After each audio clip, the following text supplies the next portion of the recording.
I mean, alam naman natin lahat, parang sa pagkakalala ko, parang nagsimula yun sa punyetang Dalgona Coffee na yun eh. Parang doon parang doon nag-start yun. Parang ang dami na naggayahan, tapos I never tried.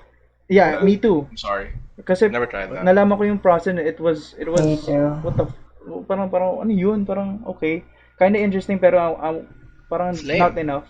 It's whack. It's whack. But wait lang, Not I'm interesting hearing to me, I'm hearing it's Will whack. na nagre-react. It's whack. Are you saying that you have no idea what it is? Dalgona Coffee? You Yeah. have no idea what it Yep. is? Oh, I have no idea kung ano yun. Oh, okay. So Alam mo na siya ni Um, Nescafe? I forget Basically- what it is, pero I think it's like DIY. frothy coffee. No. Yeah, it's kind You of basically frothy. beat the shit out of the beat the shit out of the coffee. oh. Basta super frothy nung coffee na yun. And So- a bunch of people made that shit because it trended. My girlfriend says it tastes like shit, so don't bother. Okay. In a nutshell na lang, Will. Yun yung takeaway ko. Don't Ay, yung bother. takeaway mo. Okay. Don't bother. Yeah, don't na. Pero bother. Got in a it. It tastes like nutshell, shit. like it's para doon sa mga walang idea rin kung ano yung Dalgona Coffee. Parang in a nutshell, parang babatiin mo lang yung kape tapos ihahalo mo siya sa the rest of the ingredients sa paggawa ng kape. So parang alam mo yun, nagtimpla ka lang ng kape ata. Ang difference lang is parang siguro yun, nagdagdag ka lang ng extra steps dun sa simple process mo. Pinahirapan mo yung sarili mo to make it interesting and upload it online. I'm not attacking anyone na gumawa na. I'm just saying lang, that's how I see it lang.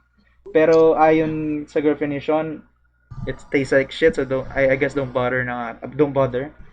I mean, ang bilis-bilis It's lang not magtimpla worth ng the kape, effort. eh. Is another thing that she said. It's not worth the effort. All right. So yun. I'll take your word for it and your girlfriend's word for it. So Yeah. yeah, I never tried it. And kayo ba yung sa mga iba diyan, nag-try ba kayo?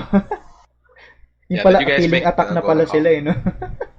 Nope. I wanna I'm know. too Hindi rin. busy. Same. Ikaw Pau, nag-try ka na ba nun? No, not worth my effort. Oh, same. See? I fucking told y'all. Gano'n ba siya katagal gawin? Dude, Like, imagine mo sabi, lang, parang basahin mo ganun, yung 30 kape. minutes siguro, parang ganun. Oh, yeah, probably. Grabe din naman. Hindi naman. I Ang can't alam ko, remember eh. mga 10 minutes mo siyang ibubugbugin. So, ayun. Oo. I don't know. Ang Siguro trinay ko, exage lang drip yung iba. coffee. Drip? Yeah, it's basically parang meron ng brewed coffee doon Ah. sa loob ng filter. So, kailangan mo na lang buhos na mainit. Maghihintay. So, it tastes like Yeah, I brewed, remember pero someone it's from the fast. office hyping that up. Yeah. Drip coffee.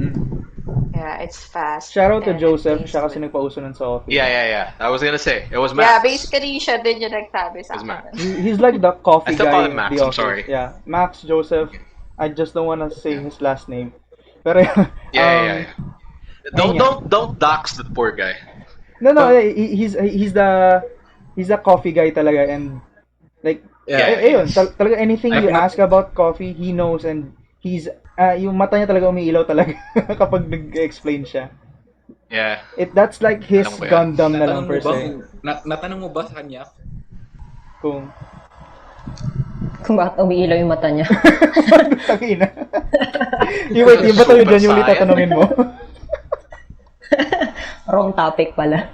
Ba't umiilaw yung Anyway, mama off topic tayo sobra.